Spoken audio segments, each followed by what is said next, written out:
How long have you been doing this for then? So I was 20 when I got my first one.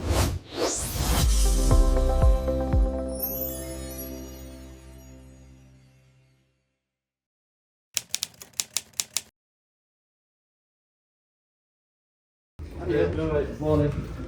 Is it alright? Morning. Yeah, everything alright? Yes. Good morning. It looks alright, that. Look at that.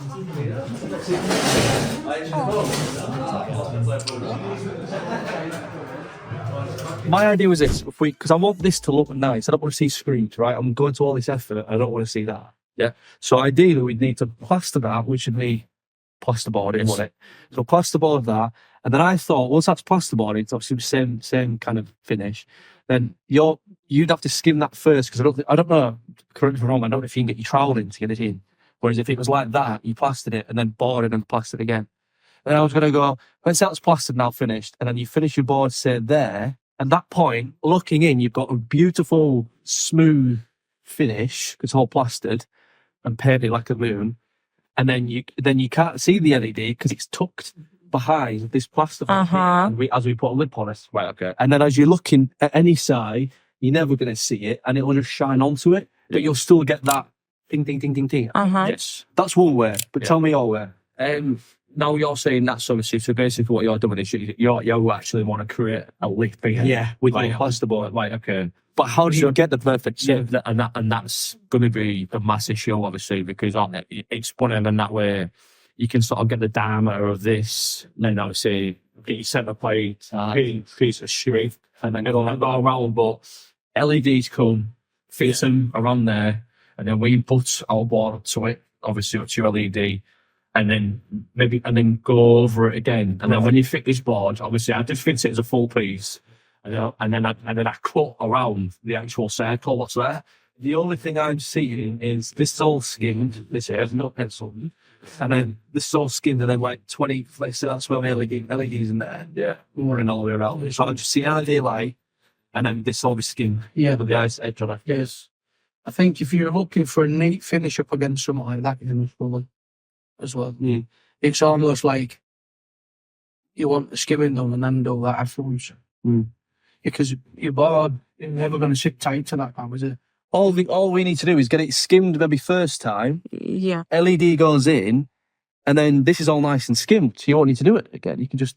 No. I would get your LEDs fit in, and then we can board up to it, and then they're in then. Do you know what I mean? I just don't want to see that. You can understand that. Yeah. I don't want to go to this effort and then look up and go, I can see my insulation. Like, you can board that and skim it, then I can come in and put my LED in. Yeah.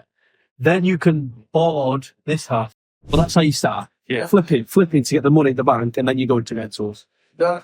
So you sold your first house and moved out into the one you was living up? Is that what you moved into mum and dad's. Right. And then got my next one, moved into the next one after that. Well, I was completed on it within a month.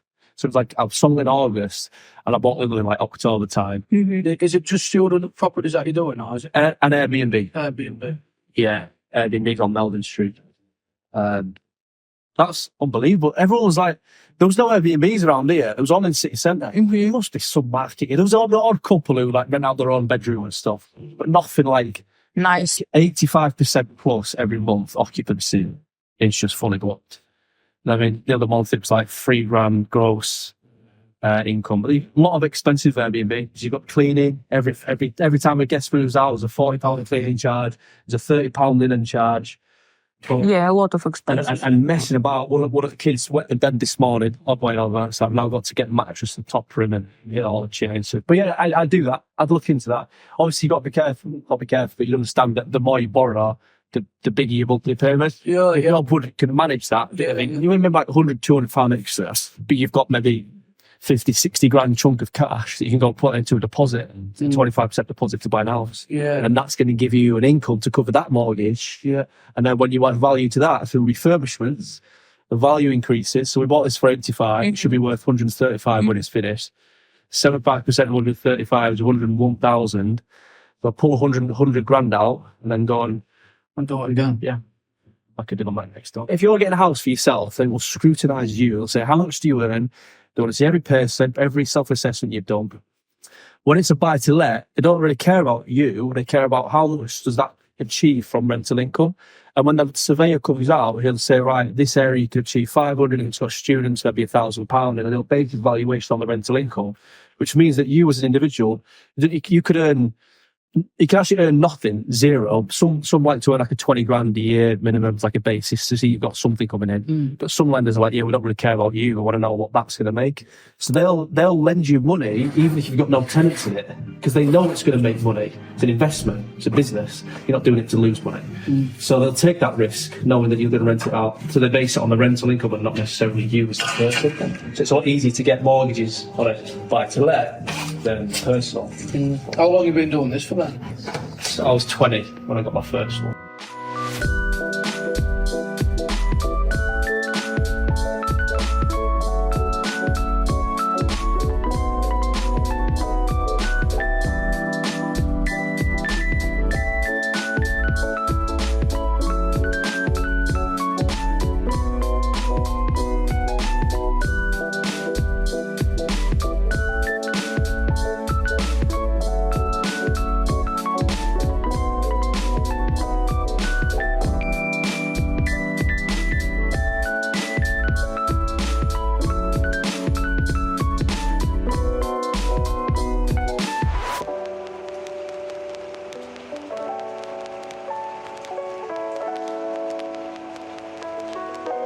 It's 35 from there to the top, Yeah. underneath your bracket, and that's 60 finishes at the bottom of the bracket, look. So there's Right. your 5. There's your 5.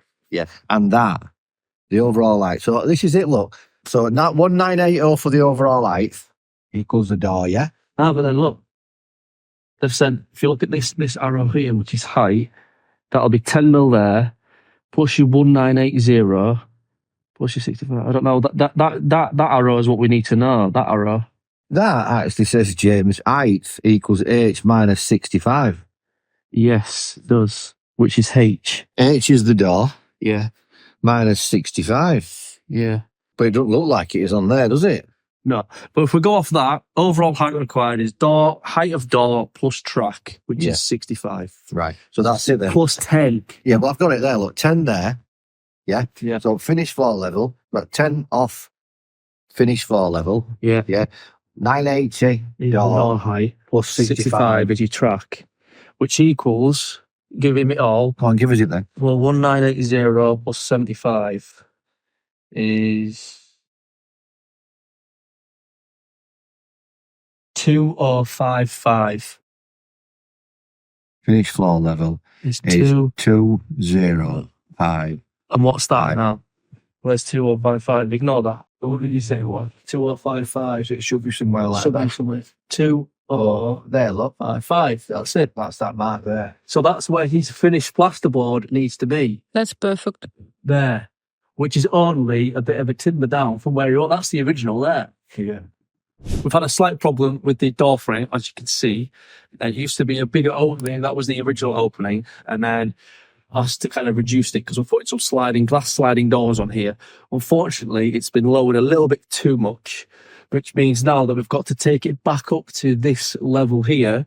But it's a good thing that we've spotted it now because the plasterers haven't plastered it, so it's not going to be too much of an issue. So the joiner's going to come back tomorrow to lift the height of the door frame. Could we put a trap? We're doing like that, innit? It's all been nice and smooth finish. Yeah. Could we put the driver upstairs? Yeah. But then, how do we get to that? We then, you know. What's above there? Big Bedroom. hallway. No. Probably no. We're not gonna It's the doorway. This is where the doorway is. Meanwhile, we've got our moon framed out. Apologies, it's a little bit dark because we're just about to leave the site now. And we've got some insulation in here just for some added warmth. And obviously timber framed out. And then we've got our LED cable, which is just coming through here. So all of this is going to be hidden. The idea now is to get the plasterers who are going to basically see this gap between the moon and the flexible MDF. What we're going to do is a bit of a gap. So if we obviously put our plasterboard in there, just as an example to show you, obviously you're not going to be able to see the gap anymore when it's all nice and smooth. The cool thing I like about this, if you've never seen plasterboard, how they get around edges, they slit it, or little slits, just like these little slits in this wood. This is wood. and a machine has slit it, and then you can kind of make it flexible. Same applies to plasterboard, and it'll go on where that once it, and then plastered in there. LED cable will be hidden at the back, and then when the light switch goes on, nice ding ding ding ding ding, LED comes around, and it's going to look beautiful. Could you please tell us why is the ceiling pink? Ceiling is pink because it's fireboard.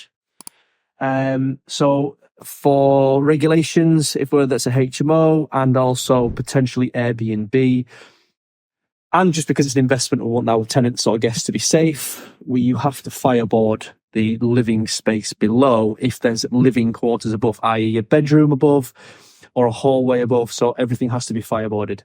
And it was done just in one day, all today. Yeah, this was done one day, and then they've done this one as well. All this ceiling been boarded. And this ceiling has our LED track lighting in, as you can see. So the boards go underneath, they fix together underneath, and then this track lighting with slits on top, which is really nice. And now things you should not see on camera. Oh, what are we doing, darling? I'm gonna push it, bro. So when we have a wee, or number 2, nice bucket of water, we'll salt it. Do the flush. There you go. Nice.